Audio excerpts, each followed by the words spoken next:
Well. Is that you, Andrew?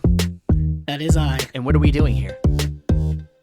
We are talking about movies and Blu-ray releases, 4K releases. What? On Chasing Labels, episode 24, Yeah. I believe.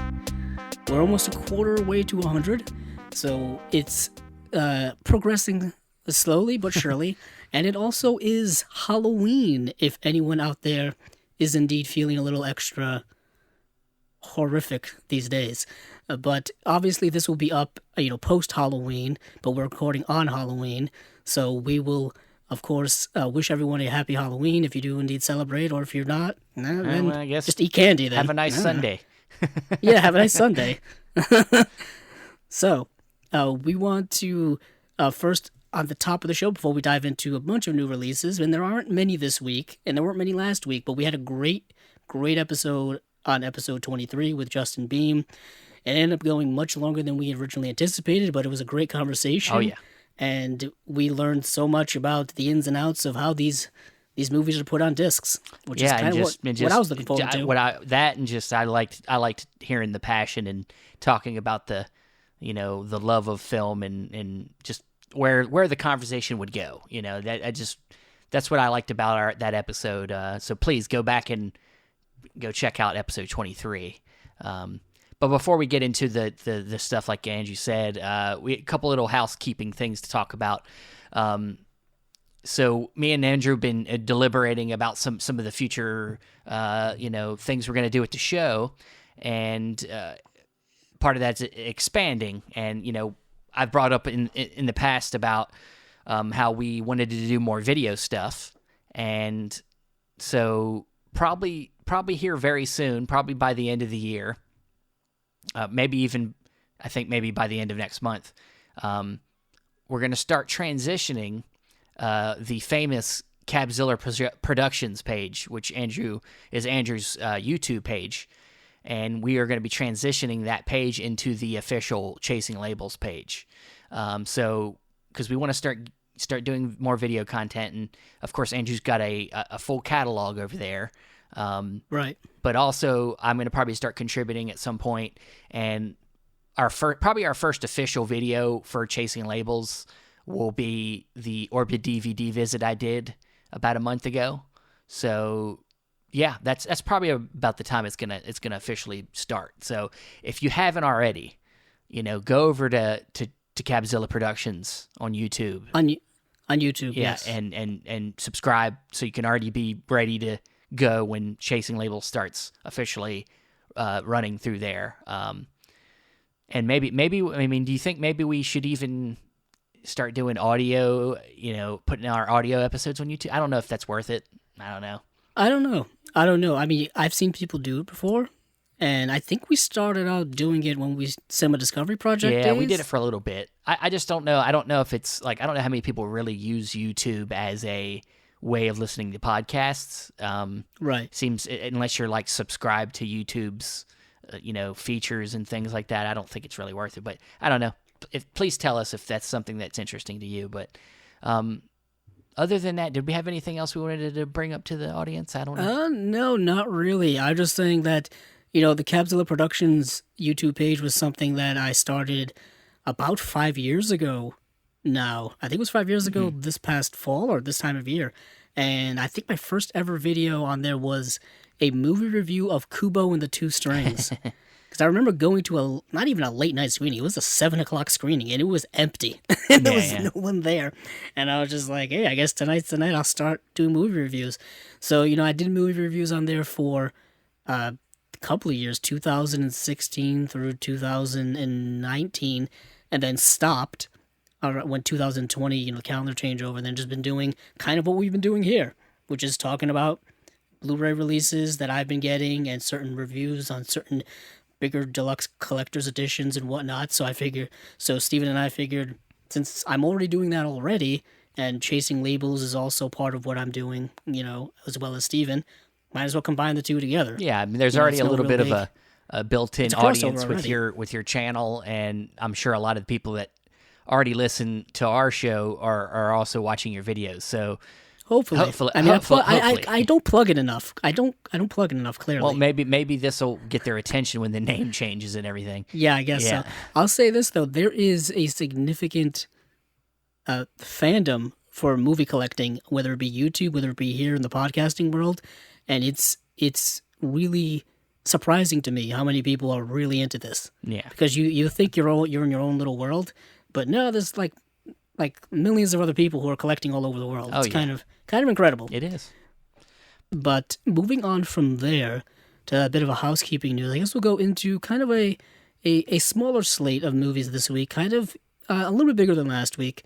But last week, of course, was spent doing all kinds of stuff, talking movies with Justin Beam and whatnot. But Stephen, where do you want to start this week? Do you want to go back to our old faithful? Let's get the smaller release slates out of the way. Let's do. Okay. I jumped the gun there. Yeah, let's do the real quick. We'll go through Studio Canal, who usually just throws out some one release here and there. This actually just got an announcement for another 4K through Kino, and this is for Tinker Tailor Soldier Spy. Now the reason not only because it's a different label, but there is something different about this release. Of course, being a Region B, but of course the 4K is going to be region free. But the Blu-ray that I'm sure has the features on it has some new features. And you want to run through them features real quick, the new ones? As soon as I find it. Oh, wow. Where have you been? Here they are. Okay, Here they are. okay. So we got some special features here. A new conversation between Mark Kermode and Thomas Alfredson. Mark Kermode is a UK film critic. And next we have a new film critic Jason Solomons discusses Tinker Tailor Soldier Spy. New film critic Matthew Sweet discusses Tinker Tailor Soldier Spy. And then new Le Carré biographer Adam Sisman shares his thoughts on Tinker Tailor Soldier Spy. And then the rest, I believe, are just I think they're previous ported over features? from previous Yeah. editions. So, I mean, all kinds of stuff. I think, we know Kino are not known for having tons of features. Now, I can't think of off the top of my head how many features were even announced for the Kino release, but this is the difference maker here because, we know a lot of times it's about the features. If that's something you're really into, you might want to look at these features and see which one, catches your eye more. And being that this film I would assume is a British film technically. I know it's British filmmaker, and a lot of British actors. So maybe this has a little bit more insight, a little bit more going on in the features realm than the Kino release. I don't know. Yeah, just looking at the Kino release, I don't think they even announced any special features for it. Okay. At least I'm on Blu-ray.com looking at the press release for it, and it just says that it's coming. Okay. So at this point, maybe we don't really know. We don't really know, so I would just keep an eye on it. I would say keep an eye on it. This is supposed to be available to purchase December 6th. So, and I doubt this will sell out quick. So you got some time to look into it. But yeah, that was the lone Studio Canal release. Let's go into Warner Archive. Okay. So Warner Archive, once again, coming out of the mists of Avalon, decides to just leak some stuff. I don't even know if they leak or who leaks, who gets this info, but it just appears on the internet very appropriately like a Halloween ghost. Ah, yes. Just completely out of nowhere. And first up here is actually a movie that I've been looking forward to buying for many, many years. The DVD, I believe, has been long out of print, and that is Angels with Dirty Faces starring James Cagney. And it's part of that kind of 1930s Warner Brothers gangster films that came out in which Cagney was a big part of. Yeah. And we don't have any list of special features for it. I'm assuming it's going to be a port over of whatever was on the DVD. And if, I doubt there's anything new. This is part of their December slate, if memory serves, right, Stephen? Yes, December 14th, already? yeah. Okay. Yes, December. So that's coming out. And then we also have Ivanhoe, which is a film from 19... Did you just call me a hoe? Or you just call yourself a hoe? Stephen. I'm a hoe. You say I'm a hoe? Ivanhoe. Oh, Ivanhoe. Oh, okay. Anywho, this movie is interesting because this story or this novel was originally published in 1820 and it has been adapted so many times over the last century in both movie form and television form, and it's very similar to the Robin Hood story. It takes place during that time. I think it takes place during around 1192, and you have this character of Ivanhoe, and it's all about.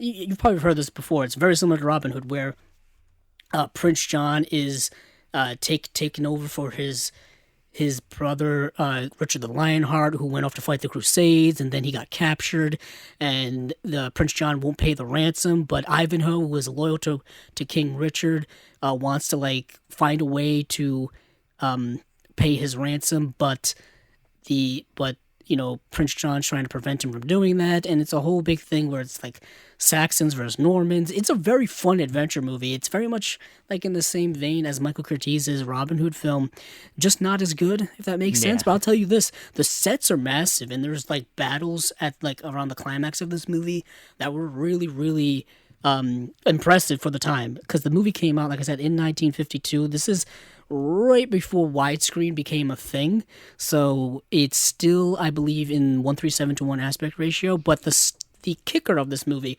what makes me interested in it, is the cast is fantastic. Robert Taylor, Elizabeth Taylor, Joan Fontaine, George Sanders. It's a really kind of stacked cast for actors of that time, at least actors that I really like.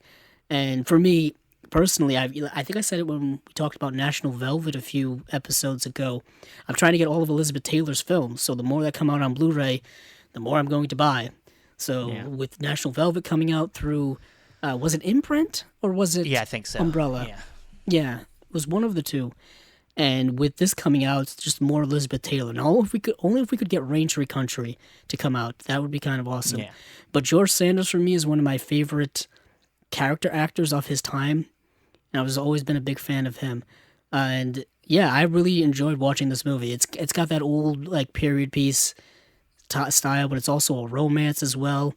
And I dig it. Okay. And I'm glad both of these are coming out. Yeah, I was gonna say one interesting factoid I saw about Angels with Dirty Faces is if you've seen Home Alone, it's referenced by the fake movie, the movie in there. It's called Angels with Even Filthier Souls. So I think that's a funny little connection there. Yeah, and Angels with Dirty Faces also stars Humphrey Bogart as well. Yeah. But this was 1938, so in the 30s, Humphrey Bogart had like minor roles in films, and he was always playing like the heavy or like some antagonist or some bad guy, muscle dude or whatever. And this is like pre-Casablanca Humphrey Bogart in it, so he has a smaller role in here. And who else is also in this movie? It's Pat O'Brien and Ann Sheridan are in this movie, and Pat O'Brien, I think, plays the priest. Really good movie. Yeah, Michael Curtiz. Really once again, Michael Curtiz directed. Yeah, speaking of Casablanca. He pops up all the time. Yeah, he's literally always popping up. So, as you know, like I've just got like stacks of movies around me, so once in a while I'll try to like make some heads or tails out of it, and I'll just like just grab some stuff, and then I'll always end up finding a Michael Curtiz film in a random stack of movies, because I think I've said this many times. He did so many films, and a lot of his stuff is finally seeing the light of day on Blu-ray. And for years and years, I'm pretty sure they were only available on DVD, if at all. And yeah, Michael Curtiz is a highly influential director for a lot of modern filmmakers. And like I said, Casablanca is one of my favorite films of all time, so I'm always revisiting that. But yeah, he has 178 directorial credits on IMDb. Take that for what you will. That's nothing. That's just a lot to me. I mean, what's his name? Takashi Miike is going to catch him soon. Probably at this point. Probably. So those are the two Warner Archive releases. One is, like we said, December 7th, and is the other one the following week? Yeah, 14th. Yeah, the 14th, so right in time for... So I'm guessing there'll be other releases that we haven't heard about yet. I'm assuming so, because that happened last month and I think the previous month, where like a couple leaked out, and then a whole bunch of slate was leaked out Yeah. afterwards. I'm assuming, yeah, it can't just be two. Nah, there'll be more. I think there's got to be more. But I've heard some rumors about some other ones already that are coming out, but we'll hold off on those. So moving on from there, I guess we will now go to old reliable, yes. old sturdy, Kino. We didn't talk about them last week because they didn't have much to discuss For once. and they didn't have much to discuss this time. So it's kind of been 2 weeks This of must be very their slow town period. slow time. I Yeah. mean, very slow. But we will, of course, give them our due diligence. And starting first here is a 2-pack or double feature of two Fu Manchu films. And these are both, one's from 1929 and one's from 1930. So we're talking late silent era, I would say. One is The Mysterious Dr. Fu Manchu, and the second is The Return of Dr. Fu Manchu. And I've heard nothing but bad things about these movies. Well, I mean, I was going to say, starting off, I mean, if you're really against the whole whitewashing of these characters, well, this is your biggest chance to get upset because the main actor here, Warner Oland. Warner Oland. Yeah, that's literally his whole career is whitewashing. He plays Chinese characters in almost his whole career. He was Charlie Chan. Yeah, Charlie I think. Chan's he did 16 Charlie Chan movies.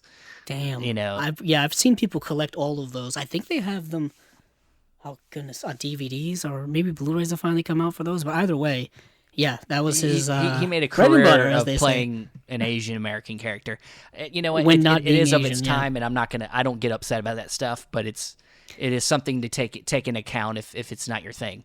I mean, unfortunately, Hollywood has a history filled with whitewashing. Yes. Up until this day. So Yes. it's something that is continuing to happen right to this day. But not only that, I just didn't hear that these films are particularly good. And these are different than the Fu Manchu films starring Christopher Lee, talk about whitewashing, of the 60s, I think those films came out. Yeah. And speaking of which, that indicator set is now out of print. So people who want that, get it while you can, from wherever you can, if you really, really want it, before it starts showing up on eBay for 10 times the money that they were selling it for in powerhousefilms.co.uk, because that's what always tends to happen. Speaking of which, I know we obviously by the time this episode's up, the sale will be over, but they did extend the sale like an extra week or so, I think. I think it was Isn't that till right, Stephen? Monday. It was only a few Monday, days. as of like tomorrow, Monday. They extended it, I think. Oh, because it was Friday to Friday, and then they extended it from Friday to Monday. Yeah. So, but hopefully a bunch of you were able to take advantage of that, because they had some really good stuff. If you kind of, if you played your cards right, you saved some decent money. Unfortunately, not saving money on shipping, which is always the bane of our existence. Well, I mean, with the new U.S. deal, which I did finally notice that Diabolic now has the January slate with its lower prices on their site, and it looked like they were $23.99 a piece for the. Really, Yeah. that's because it's usually about what $26.99 a piece. It's closer to $30. around Yeah. there? Yeah. So it is discounted. With shipping, it's $5 on shipping on Diabolic. So you're saving a little bit of money there with that new deal they came out with. But yeah, I got a couple things from the sale. I couldn't go crazy. It's same with the Criterion sale. I don't know how crazy I can go with holidays coming up. I think I got to hold on to some money. But I did get Secret Ceremony. And I did get, which is a Joseph Losley film, and then I also got the Sam Raimi film Crime Wave. Are both Nice. You got a couple things too, didn't you? Yeah, I ended up going a little crazy. Not crazy, but I did end up getting, of course, that Sinbad set that we talked about last week, which actually came in the mail already. So It was quick. I don't know if it was quick to get something from the UK, especially with the way customs are and the way U.S. Postal Service is now or whatnot.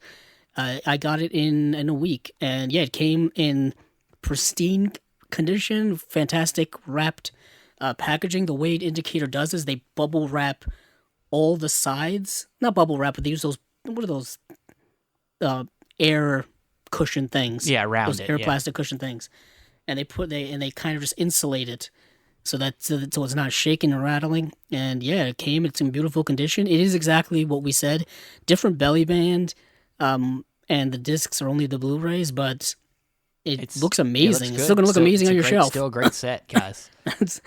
So that came in, and then I did an order of Footsteps in the Fog, The Mad Magician, because it's Vincent Price, The Criminal Code, and 20th Century, because those are two early Howard Hawks films. I think those may have been his first two films, at least in Hollywood, I think.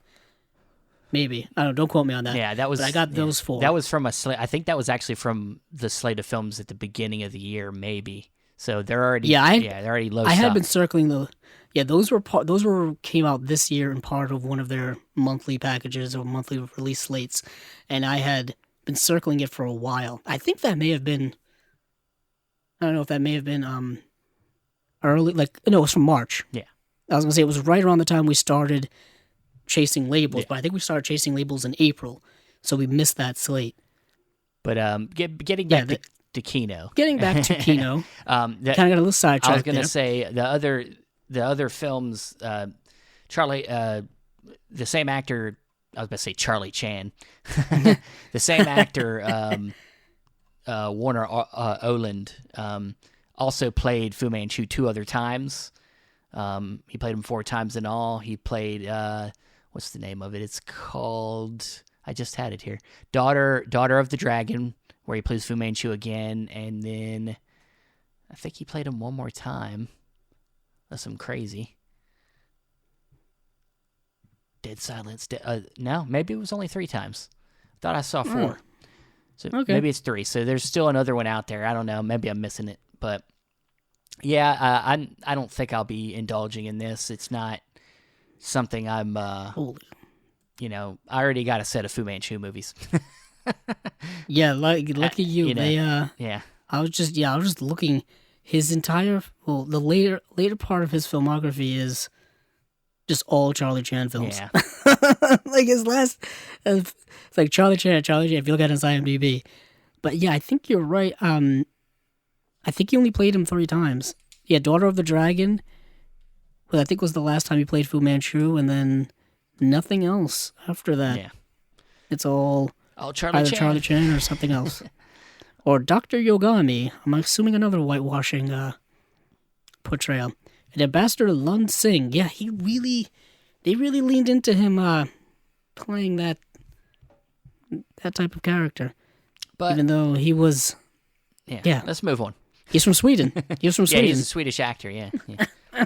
So moving on from that double feature, we have another film in the same era, 1943, and this is a film called So Proudly We Hail, starring Claudette Colbert and Paulette Goddard and Veronica Lake, and George Reeves is in the film as well. Yeah. And I'm curious about it. It's getting a brand new 2K master. The cast alone leads me to want to get it, especially Claudette Colbert, Paulette Goddard, and Veronica Lake. I'm so used to not seeing Veronica Lake in kind of a film noir role. Yeah. This one looks much different. It looks like a war film. Came out 1943. I have not seen this film. Yeah, it looks like this is a Oscars. film, and actually I noticed this about a lot of the films actually in the Kino Early slate 40s? is that they're early Paramount films Yes. that were sold to MGM and Universal in the 50s. Yes. What happened, I mean, this is a longer story for a longer time, is that I think in the 50s, but many people know this better than me, Paramount sold like their catalog basically to Universal. And like you said, the Universal MGM. And so a lot of their early stuff is in the hands, and still in the hands now, of Universal. So sometimes when you see these movies, you see 2 logos. You'll see the Universal logo and you'll see the Paramount logo when you open up and start watching these movies. And that's why I think a lot of these movies can get Blu-ray releases from Kino or Indicator or whomever, because Universal, they share with everyone. Apparently, they have no qualms about releasing their back catalog through other labels. Yeah. And yeah, I really I really am interested in this movie. It looks like kind of a movie of that time, a World War II movie made during World War II. I know there's some movies that are highly hailed. I know Best Years of Our Lives is one of them. It seems. There's a few. Yeah, I was gonna say this is film seems to be. I was gonna say kind of in line with the Best Years of Our Lives, where it's about. It's the war is definitely part of the story, but it's like kind of background. It's about like dealing with the women that were part of the war and female issues along with that, like things that they are struggling with, I guess, coming back from war, and which is an interesting. You don't see a lot of that when it comes to these war films. Yeah, it's just the IMDb synopsis is a group of nurses returning from the war in the Philippines recall their experiences in combat and in love. Yeah. So yeah, I mean, it's definitely caught my interest with that perspective. Yeah, it was there. nominated for like I said, it was nominated for 4 Oscars, including Best Supporting Actress for Paulette Goddard, Best Screenplay, Best Cinematography, and Best Special Effects. Interesting. So that is that. And moving on from there, let's see what else they have. You got another John Farrow's film, China. Yes, talk about a movie set during World War II. Yeah. This is set pre-World War II, but came out during World War II, and you can tell while watching this movie that it's definitely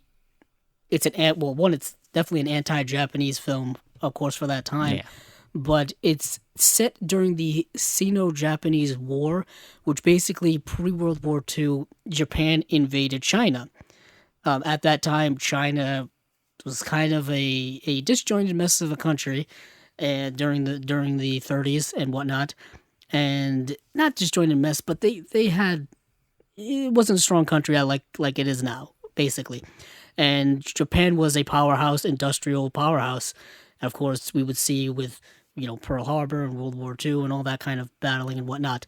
But this film runs only 79 minutes long, starring Alan Ladd and Loretta Young, and also another actor, William Bendix, who was kind of a character actor at the time. He was in the movie Lifeboat, the Hitchcock movie.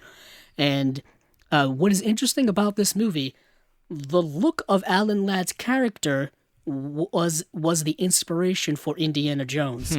The fedora, the jacket. Yeah.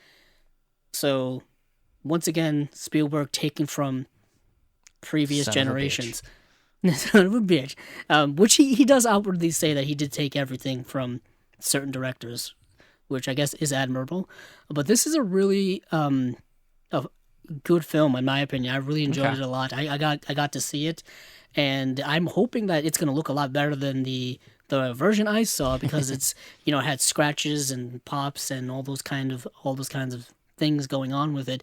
Hopefully this is a much cleaner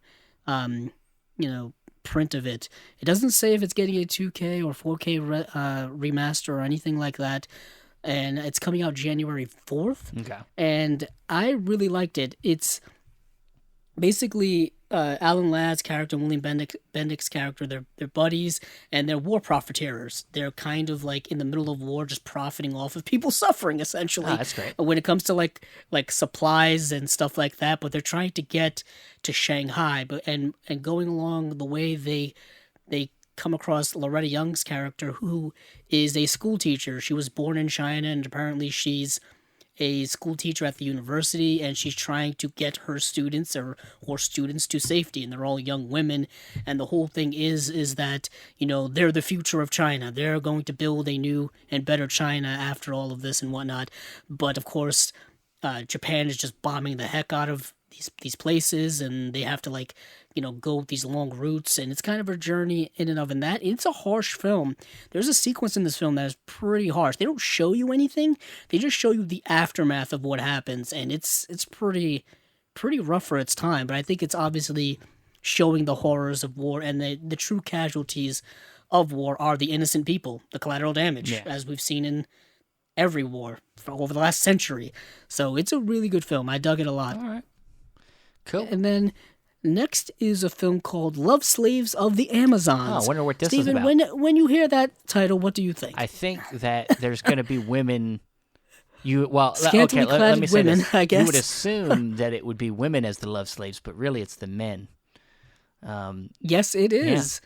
We're getting a bit of a twist. No, well, this as you say. movie, when you understand what this movie is, it's basically a reason for a bunch of men to get to do a movie where it's like a fantasy. It's a fantasy movie for men, where they go to an island where there's these tribal women, and all they want the men for is to make love with them, to be their sperm banks, as it is. So yeah, I mean, Yeah, we've seen that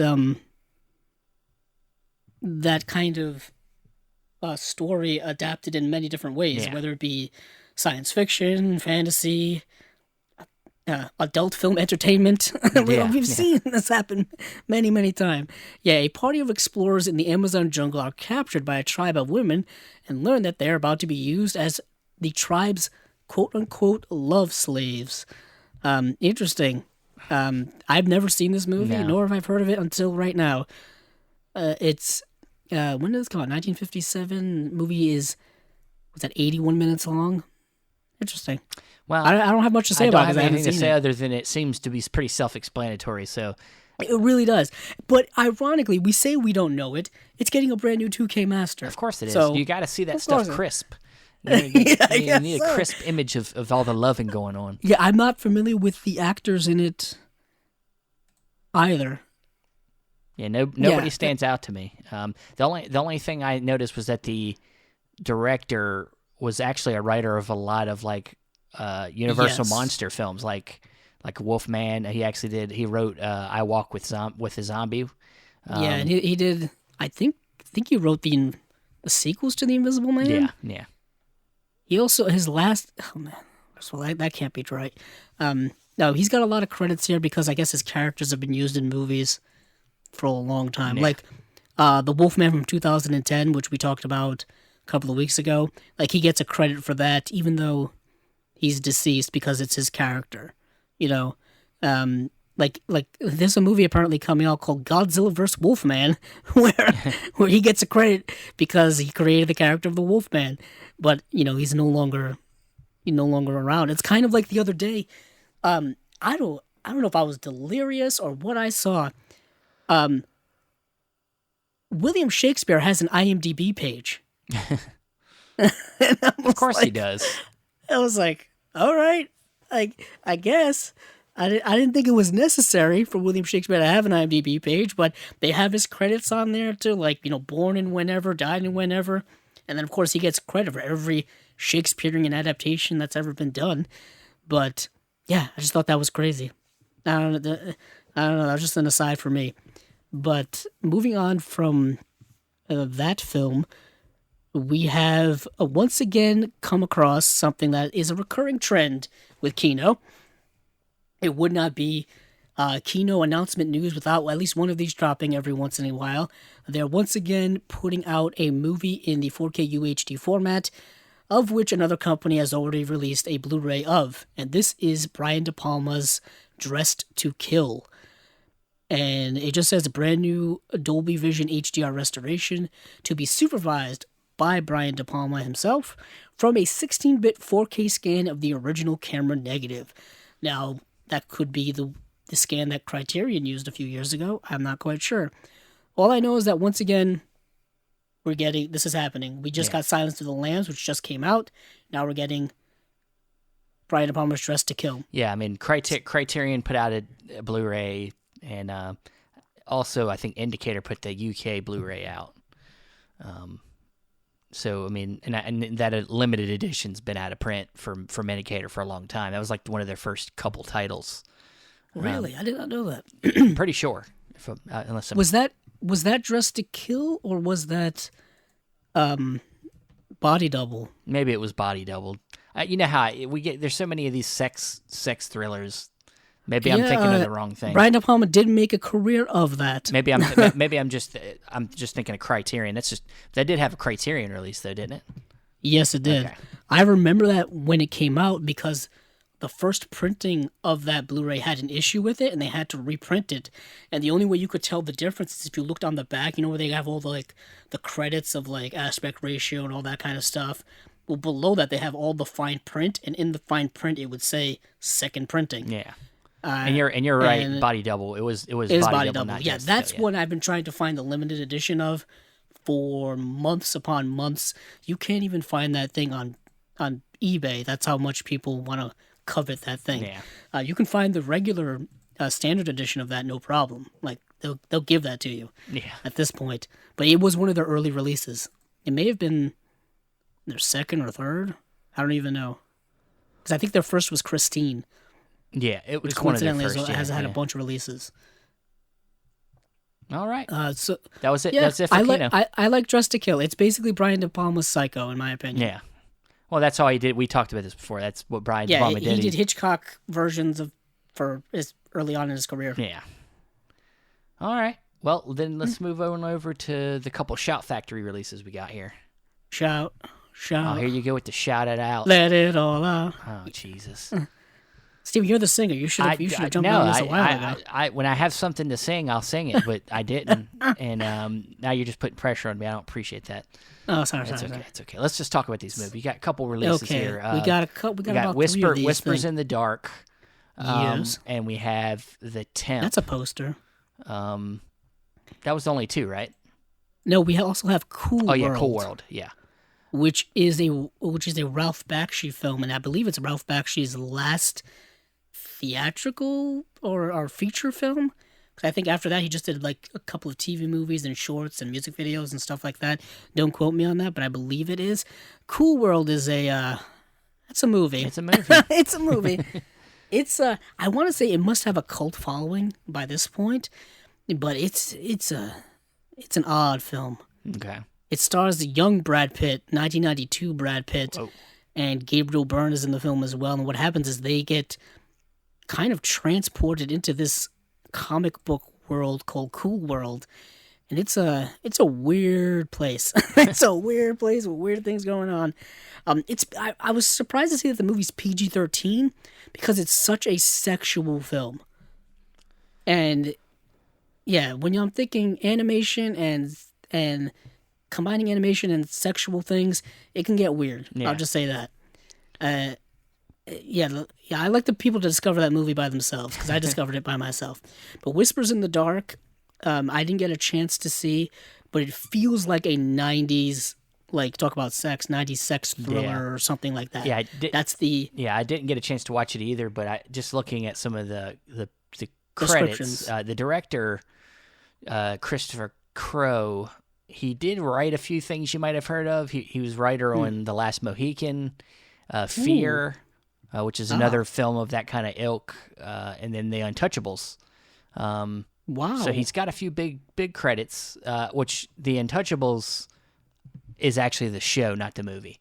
So not as impressive, but The Last Mohican. There's that Brian De Palma connection, but I guess not so much. But the directing wise, this was the only movie the only feature he directed. He directed like a TV movie and some TV stuff, but this was the only feature film he did, and it was the last. That's the last credit. It's the last thing he did. So he's not dead based off of IMDb. So he's out there.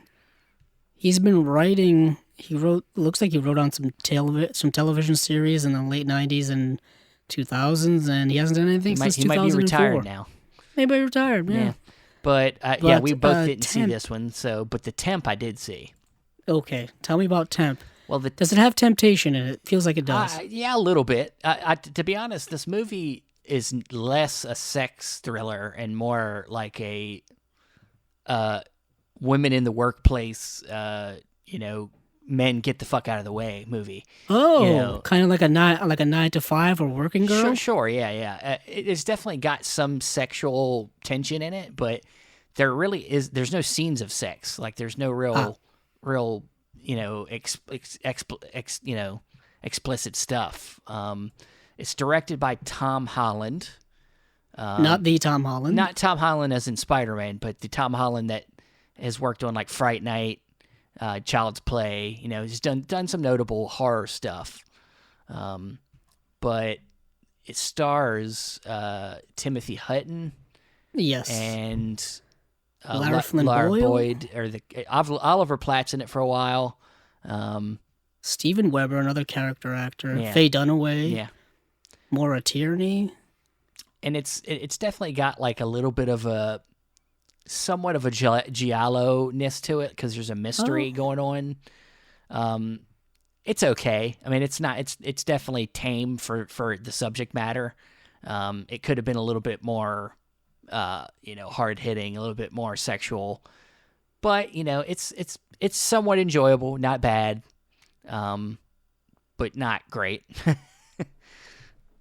It's about basically, Timothy Hutton plays this kind of advertising executive, and he loses his secretary, to something. I think his wife has a baby or something, and then so the Laura Boyd character becomes his new temp secretary, and then basically gets her own job there and becomes his new secretary. And there's this whole thing of like, is he going to sleep with her because he's attracted because he's going through a divorce, and this Laura Boyd character just keeps rising to the top, keeps people around them keep getting killed that work there in mysterious ways, and Timothy Hutton's character keeps like being like, there's something with her, like is she killing off all these people around her so she can move up the ranks?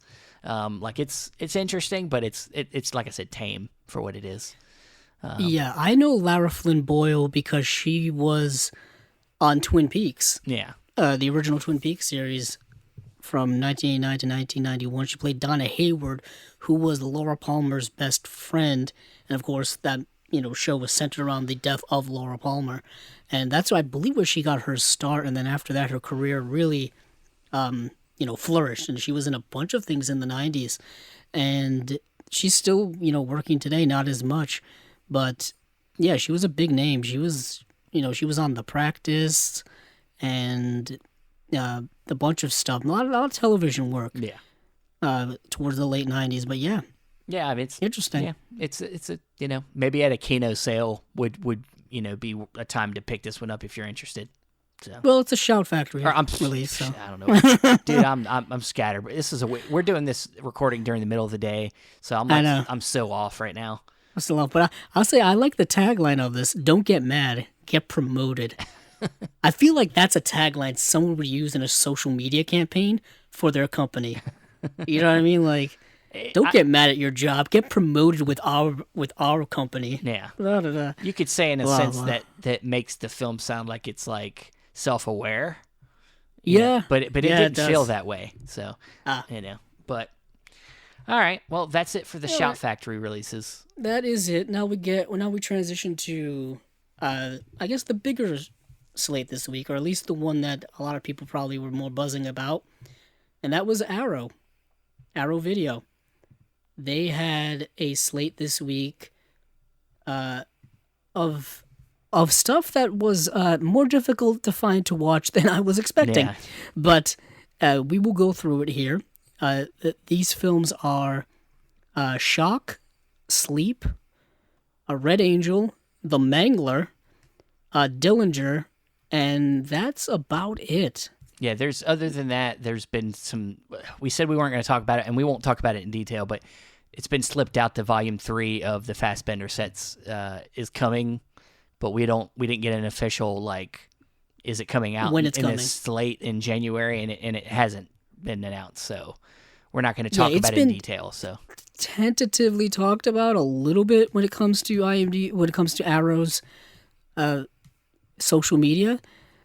Basically, they said that, hey, you're getting Volume 1 in November, which still has to come out, Volume 2 in December, then Volume 3 is coming. Yeah. So prepare for more Fassbender.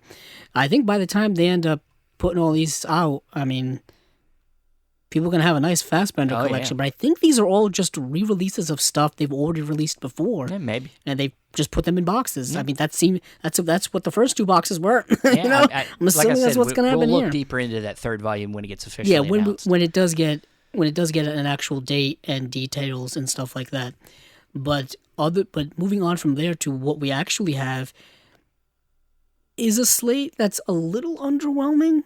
Uh, I would say, just being frank, a little bit. I will say this though, Shock, which I think is for me kind of the headline of this slate, is Mario Bava's last film. Came out in 1977. So if you're a Mario Bava fan out there, this is probably definitely a buy for you. If you're a Mario Bava completist when it comes to your collection, you need it.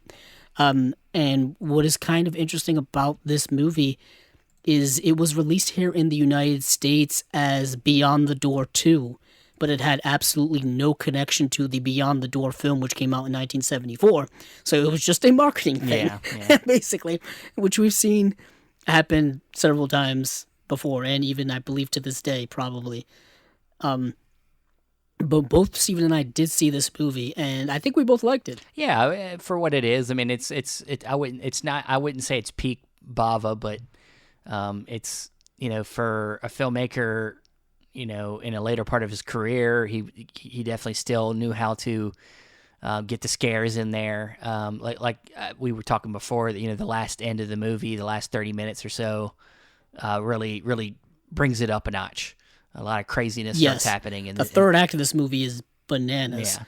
There's a shot that genuinely was unsettlingly creepy. Yeah.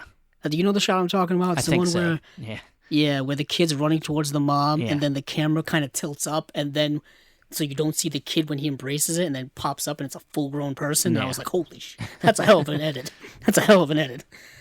But what is also interesting about this movie is that it was made, I think, in June of 1977, and then came out in August of 1977. Yeah. Really quick turnaround when it came to this movie. Also in the movie is starring Daria Nicolodi, I think that's how it was pronounced.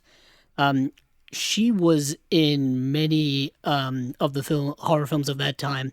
She was in Deep Red, Suspiria, Phenomena. She just recently passed away last year. And yeah, she's really good in this movie. I thought the kid was really annoying for a good part of the whole movie. He was pretty annoying. But But yeah, she was in a bunch of those movies at the time. I mean, that's a heck of a. And she was also in Inferno as well, which is another Dario Argento film. I was gonna say, I will inject it. I think maybe that the big. I know it's Bava, but I think maybe the other release that really could kind of, you could say, arguably headlines this release slate is Red Angel. And the reason is, and now I have not seen the movie yet, but it is, from what I can tell, pretty highly regarded, and it is from a filmmaker that Arrow has already put out at least a couple from this year alone of his films. One being Giants and Toys, and also put out Irizumi. Was two releases by this director, Yasuza Masamura. So from what I'm reading around online, it seems like people were excited about this one because I guess they've really liked his previous work that they've seen. And this, like I said, this one's pretty highly regarded. However you want to take it. I mean, it's got with IMDb ratings at 7.8, so it's a pretty highly regarded one here, and it's also a Japanese war film where you have a young army nurse who gives sympathy to her patients and falls in love with an impromptu doctor who's addicted to morphine. So, sounds interesting. Coincidentally, just a connection back to the China movie we saw. This movie is also set during the Sino-Japanese War in 1939 as well. That's an interesting connection. Go. And yes, you are right. Blind Beast, which came out in August, was another one of these films, which I'm pretty sure we talked about. Yeah, we did. I remember that. Yeah, and Irizumi came out in June of this year, and this is coming out in January of 2022. So they're moving. They must have a good, maybe most of his stuff. Maybe they're able to get most of this director's Masamura's directed films. So, and when it comes to the special features, I'm just looking here. When it comes to specifically Red Angel, which is a great title, of course it is. Really like that, like that title. It's getting high definition presentation, original Japanese audio, but brand new audio commentary by Japanese cinema scholar David Desser, and newly filmed introduction by Japanese cinema expert Tony Raines, who I think is someone we've heard his name many times before. And then, of course, Not All Angels Have Wings, a new visual essay by Jonathan Rosenbaum, who we've heard of before.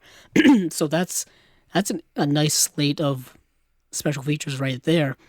But moving back to Shock, it's getting a plethora of special features. We won't go through all of them. I'll just say this.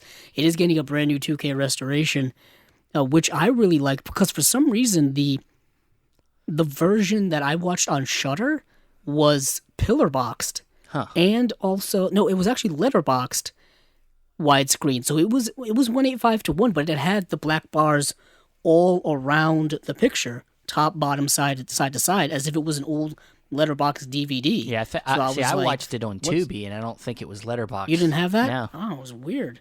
I don't know what the heck was going on with it. I hadn't seen a movie like that since I watched something that was an old Criterion DVD where they had letterboxed widescreen format before anamorphic was the standard. Yeah.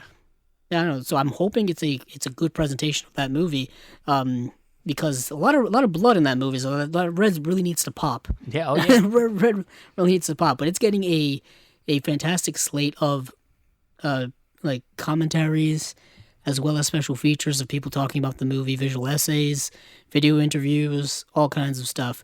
Unfortunately, Mario Bava passed away in 1980 of a heart attack, so this was his last film. I think his son helped finish this, if I'm not mistaken. Oh, is that what it was? Yeah, I think I don't think it was completed, completed like the editing wise and stuff like that. So I think his son had to come in and finish it, if I'm not mistaken.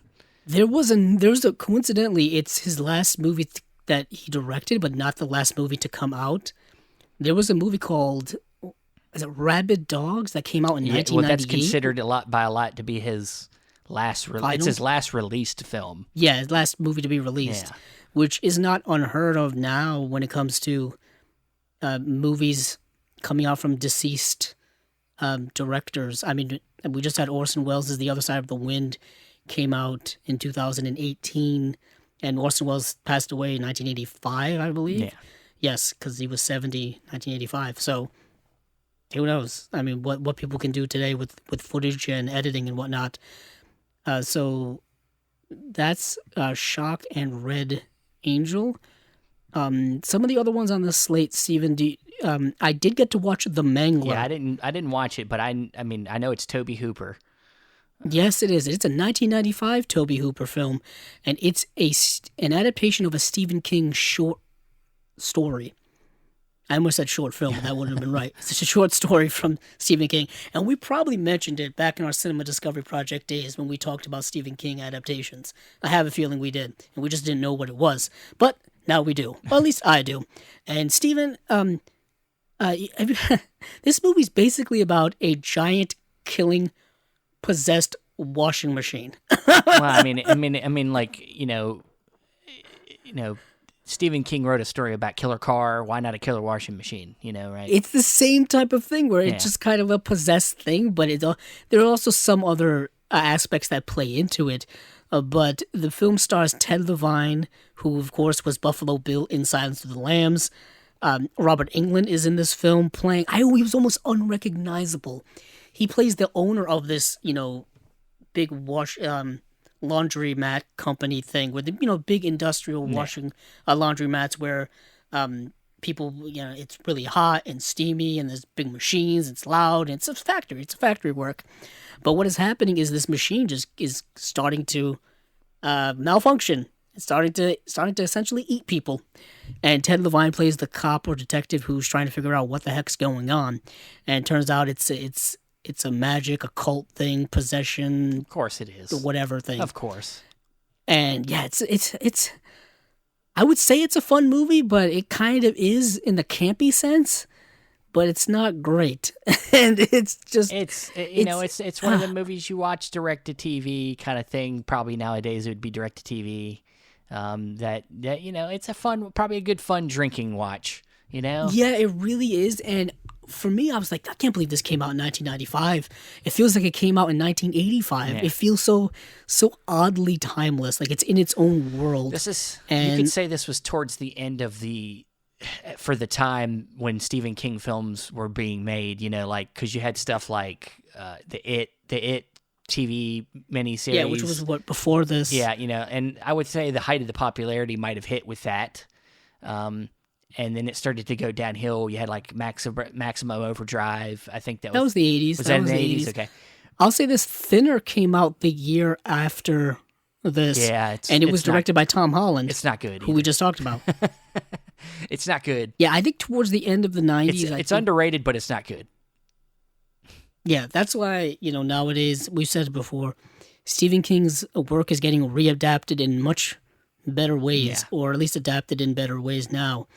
I think a lot of that has to do with, one, there's a huge market for it, and people are pumping money into these productions because a lot of these Stephen King adaptations felt low budget. At least The Mangler definitely did. Yeah. I mean, the thing about Stephen King, like, I think at the time they were just they were. I mean, obviously they're using the Stephen King brand as a way to sell the movie, but at the time I think they were a little bit loose cannoned about it. Like they were like, let's everything he's got. Let's do The Mangler. You're not seeing necessarily anything that they've kind of redone or doing now. I think they're being a little bit more choosy about what they pick. They're not just going for anything that he has. I mean they redid it. They did and some of the small. I mean they did. Yeah, I was gonna say some of the smaller they did Dark things Tower, they do it which on was a Netflix. mess. I think. Yeah, I mean Doctor Sleep, which is fantastic, is kind of, it's not a readaptation, but they do take elements from The Shining and then repurpose them and whatnot. A lot of the smaller adaptations of Stephen King stuff is on Netflix. I think a lot of You're right. Like the what's the one that has it's about the farm that has that what's his name, Thomas Jane's in it. He's like the dad, and oh my goodness, yeah. I can't even remember what it is. But you got like the I'll look it up. God, he's got so many. I mean, what's his name? The director of Doctor Sleep has been directing a lot of Gerald's Game, things like that. I was going to just say Gerald's Game. Is that Mike Flanagan? Mike Flanagan. Yeah. Yeah. He's been doing tons of Stephen King stuff and continues to do it. I think he's supposed to be remaking something else soon. It was called 1922. 1922, yeah. It came out in 2017. So I think a lot of the smaller stuff, they've been kind of doing straight to streaming, which is a safer place to do it. I'll be honest. I mean, we don't talk too much about television here or even miniseries or whatnot, but they're pumping in some serious money into the production of television and miniseries, and all that kind of stuff now. So they've definitely it's a different world in 1995. I'll say that. But coming back to The Mangler, it is getting released here with a previously completed 2K restoration of the film from 2018. It's getting a brand new audio commentary by critics Alexandra Heller-Nicholas and Josh Nelson. Another brand new commentary by critics and self-confessed Manglophiles, Maddie Budwicks, Budowitz, maybe it is. I don't know. One of and the three. Dave Wayne. That was rough. That was pretty rough. and then the audio commentary by co-writer Stephen David Brooks. Apparently, this movie has a bit of a cult following, and I can definitely tell why. I think there's a lot of people who are just super big fans of Tobe Hooper, beginning to end. Texas Chainsaw, all the way to his later films, which are not considered to be great. But Dillinger is one that is really just kind of, it looks like it's just a UK release. It's already gotten a US release, and it's probably the same stuff, same restoration, same. Yeah. Same stuff. Previous completed 2K restoration of the film from 2016, because I'm pretty sure that's when that Blu-ray came out, around that time. Yeah. Dillinger is a film by John Milius from the 1970s that is kind of a biopic of the real-life person, John Dillinger. Yeah. That gangster from back in the 30s. Or the 20s and 30s, the whole, bootlegging and all this kind of stuff. It takes you all the way to his end, and it's and John Dillon is portrayed by Warren Oates in this film, and I think it's a really good film. Okay. Harry Dean Haven't checked Stanton's it out in it, yet. Cloris Leachman's in it. It's an underrated film that not a lot of people talk about. All right. From John Milius's filmography. I think I have that U.S. Arrow Blu-ray Okay. somewhere. I have to actually look on my shelf. All right. Well, the last one is Sleep, and it's a yes. German film. Not And it's a new film, too. Yeah, it came out 2020. So unless you've seen it, I mean, I really haven't seen it. It looks like it seems to be very, very surreal. It's influenced by Bava, and it says it's in the description, influenced by Bava and Lynch and Brothers Grimm tales, and this seems to have probably a little bit of a cult following too. Well, in Shock, a lot of the horror was dreamlike and surreal in that sense, and this film seems to take that approach as well.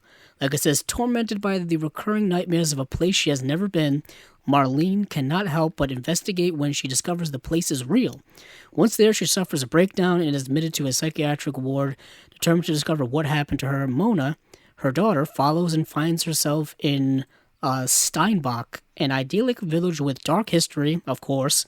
What is it that's so tormented her mother and the people of Steinbach? What is the source of the nightmare she suffers, and who is the mysterious true that lives in the forest? So you've got folklore stuff, you've got nightmares, you've got weird Germanic type village, where there's going to be some weird stuff happening there. We've all seen Midsommar, or at least most of us have. Granted, that was Sweden, but still that same area of just weird occultist type stuff going on. So, it sounded interesting, and it was a shame I couldn't find it to watch it. Couldn't find it, yeah. It's like it's not even streaming anywhere here, I think, for us to watch. Yeah. So, and I think once again, physical media is the way to go. Yeah, and this is a feature debut of Michael Venus, is his name. So, yeah. And for a premiere, it's getting some good treatment when it comes to special features.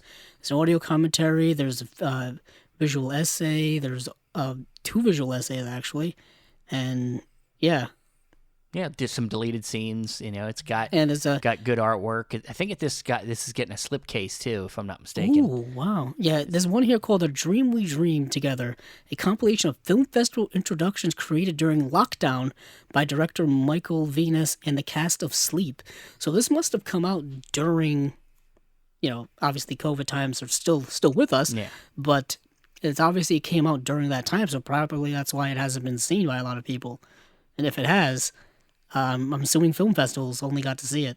And maybe it was the digital film festivals where people had to buy tickets and get a screening link or whatever. I never understood how those sold out, by the way. Yeah. That's just an aside. It's it's a digital copy of the movie. I mean, as many people should be able to watch it as want to see it. Why are we limiting this? Anywho, that's just a random aside there. So, Steven, you got anything else to add to the slate? No, it's like you said, it's a little bit less exciting than previous, but I think there's some value here that, like I said, Red Angel, I think Shock is worth looking into, and yeah, I mean, we throw it out on the plate, and you guys gotta make your own decisions. Yeah, I do like the artwork for Sleep. Yeah, it really draws you in. It's like a picture frame. Yeah.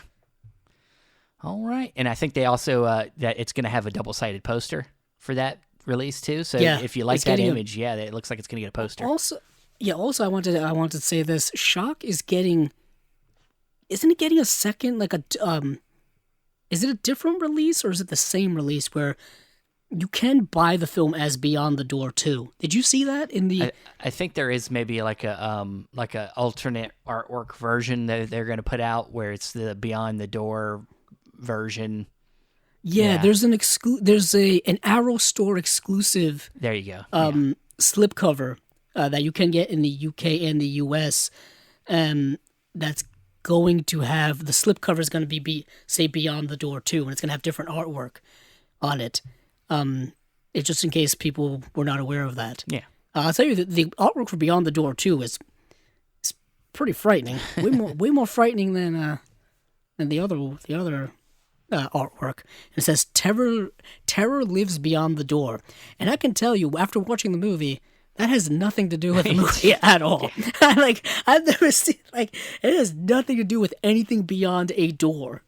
Not really, no. Maybe like the supernatural door between life and death, perhaps, but not. It's not represented. Not the way they're selling it. Very representative of the film, but yeah.